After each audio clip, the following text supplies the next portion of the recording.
Mike Rooney.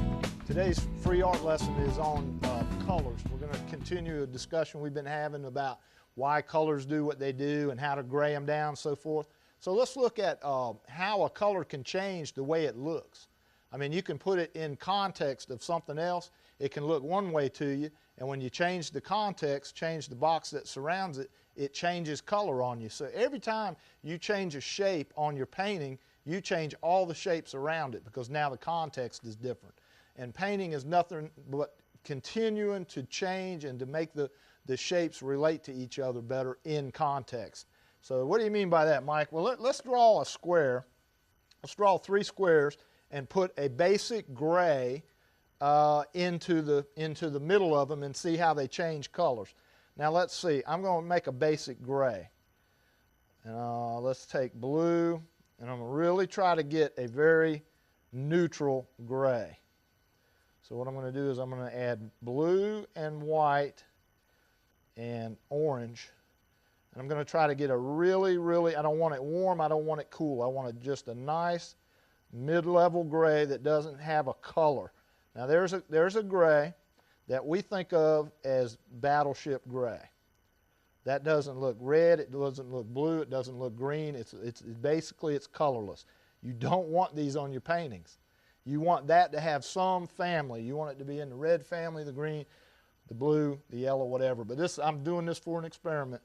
So we're going to put the circles up there. 1, 2, and 3.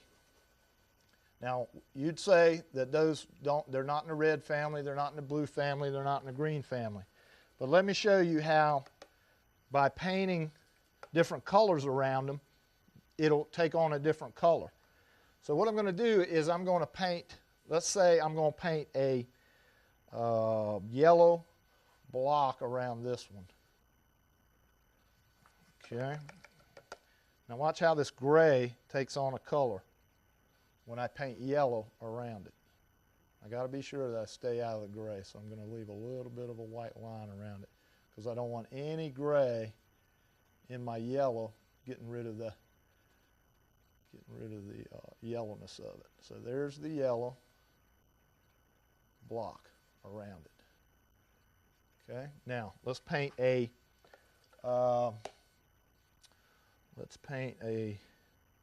blue. Let's paint a blue box around this other one. Okay.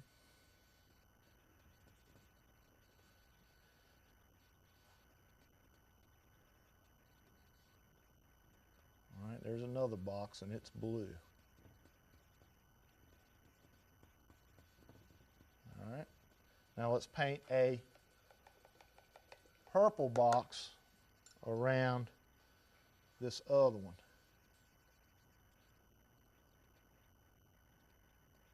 Really want to keep it purple. And this is really violet, so I better switch over. I better add a little bit more blue to it because it's got a lot of red in it. That cobalt violet's got a lot of red in it, so I'm gonna make sure that it looks purple. Well, that's almost looking blue, so let's put a little bit more cobalt in it. Add a little red to it and make it purple. All right. That's a little more purple than the other one. All right, now watch this. I'm going to get something to cover it up with. Maybe I can take my hand. Okay. All right, let's look at this. These things right here, and look how that gray box looks purplish. The gray circle looks purplish on that yellow. But watch what happens when I switch over and I put purple around it. It has a yellowish tint to it. Okay? When I get rid of both of them, this one looks like, when it has blue in it, it looks more just like a regular gray. And it looks like it has a little yellow in it, doesn't it? It looks like the gray box is in the yellow family. That's what I mean. When I look at this, the box looks like it's in the purple family. And when I cover that one up and go over here, this box looks like it's more in the yellow family, like the circle is warm. So as you can see, by whatever you put around it, you change the temperature and you change the way it looks. The reason this works is it's a visual trick. Your eye is tricking you because you know that yellow, the complement of yellow is purple.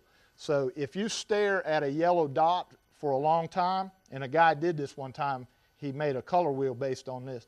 If you stare at a yellow dot for about 7 or 8 minutes, and then you take it down and you put a white piece of paper in front of your face, you'll see a purple dot. You see the exact opposite of colors when you take the paper down and put a white piece of paper in front of you. So the reason that you see purple there is because purple is the opposite of yellow. If I paint a gray dot and put red around it, you're going to see that dot as green. If I paint a green, if I paint a gray dot and I paint green around it, you're going to see that red dot as having red in it. It's just a visual trick that your eyes are playing on you. So anytime you want to change colors, let's say I want to look how this circle looks really, really light. Okay? No, it looks really, really dark. This gray dot looks very, very dark. But when I do that, the dot looks very, very light, doesn't it? But remember, we put them on all at the same time. It was all the same color. So this right here shows you that you can change the way something looks by what's around it. So if you want to make a color really jump out on your painting, paint something that's the opposite and dulled down behind it, and that will make that color you want to pop out even more intense and even brighter and even more its complement, and so it'll really pop out. If you'd like to see more about me or my artwork, please go to MikeRooneyStudios.blogspot.com.